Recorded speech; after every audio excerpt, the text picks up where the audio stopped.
Hello, ladies and gentlemen. With some time to kill, I actually did another thing, which is just checking out how it works with X-Men Origins and Days of Future Past. And of course, there's many people, well, a few people who actually said, shouldn't Wolverine have been in Vietnam?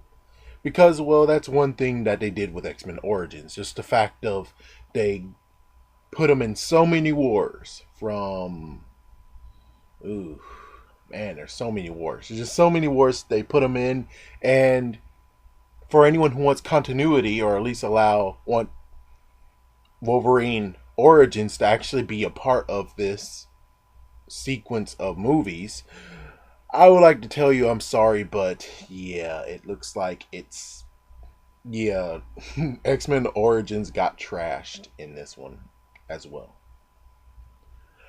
At first, I basically said, yeah, X-Men Origins is left untouched.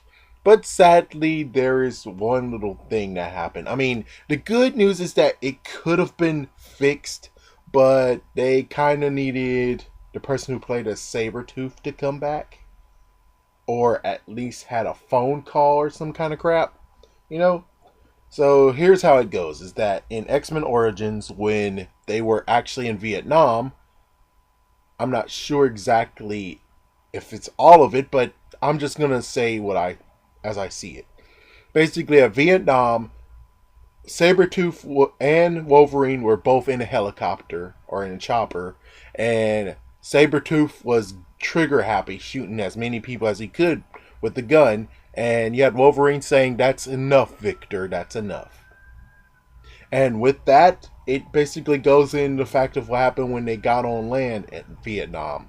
Basically, you had Sabretooth, who was pillaging a little bit, along with going to rape a girl, and a soldier tried to stop him, and then lots more soldiers tried to stop him, and because, well, in this movie, Wolverine is the half brother or slash brother of Sabretooth, he had to come in and basically have his back.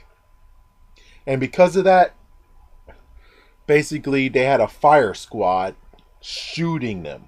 Yeah, so basically they were executed to death, but instead, because they have a healing factor, they didn't die. So they were just left in their dungeon, I guess, or cell. And that's when Stryker came. So this is what I kind of can say could have worked, is either A, maybe they could have, instead of have the whole, well, he's in a certain city and he's sleeping with the boss's girl and stuff, they basically will have him wake up in a cell with Victor and they would try to get out. Or at least he'll be like, okay, Stryker, I'll go with you. And then as soon as he was free, he'll duck out and seek Professor X. That kind of will work. The other way how it works is downtime. Chances are, when it comes to mission per mission, there might have been a time where it was downtime and he says, do whatever you want. So it might have been like maybe a few months, a few weeks where he had nothing else to do. So why not just go to the mafia and protect the girl? I mean, that kind of helps. That means that Sabretooth was doing his own thing, or Sabretooth wanted to stay with Stryker, or what kind of crap. But I'm trying to figure this out, and I think this is as close as we'll get. What will happen if Sabretooth did go with Wolverine? He hasn't fully turned yet. He actually would still hang with Wolverine. And that means that they have to cast Sabretooth back. And at least have like something where Sabretooth, well, maybe Wolverine was telling Sabretooth, I'll work alone. Or most likely, since he kind of forgot his memory or something, you finally will get the thing that we all been waiting for since X-Men. Since Wolverine Origins. Just the fact of you have Sabretooth saying, you don't remember me, brother? Or something, you know? Something that actually will be like, Oh, wow, dang. Yeah, this will actually be the moment where they could have actually showed just the fact of Sabretooth, how disgusted or something that he didn't remember who he was or something. So, and that kind of will take a head spin of what happened with X-Men Origins to actually make that also rippled and changed. But nothing else I can really do. I mean, a phone call would have been nice. Just the fact of a fake phone call. And it's like, Victor? Yeah. Yeah, just a nice little question or something, like some phone call or some kind of crap where it just shows that yes, he has a connection with Victor and whatever.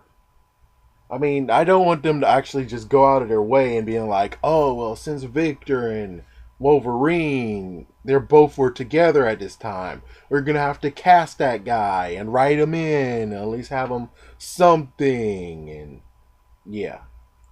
I mean, technically, I would kind of like to see what happens. And then it would actually explain the whole how Sabretooth came to Magneto. Because that's what happened in X-Men 1. The fact of you had Sabretooth, Toad, Mystique was with them. And is that everyone? I think that's basically everyone that was on his team. If I forgot someone, it's because they weren't that memorable. But I think that's all the mutants that that Magneto had at the time. So yeah, it would actually explain how the frick did he at least get Sabretooth, because we kind of can understand how he got Toad. We kind of also can understand how Mystique works. But when it comes to Sabretooth, that still is a big question of how in the world did he get him to join his team. That's yeah. Yeah, that's all about it. So thank you for listening, folks. And well, there's the big disconnect. That's the only thing that disconnects. And then it turns out that the movie that takes place throughout the whole entire Wolverine Origins was actually 1985. I think that was the initial date, was 1985.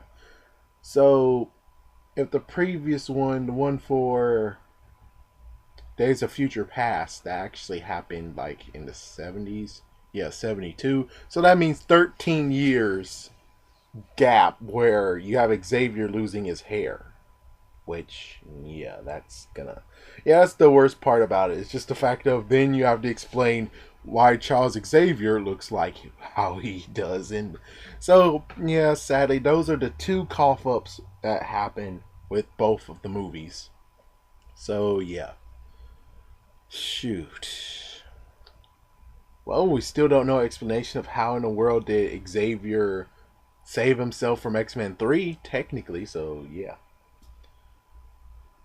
Well, anyways, I'm done. So thank you for listening, and I'm webbing out. Peace.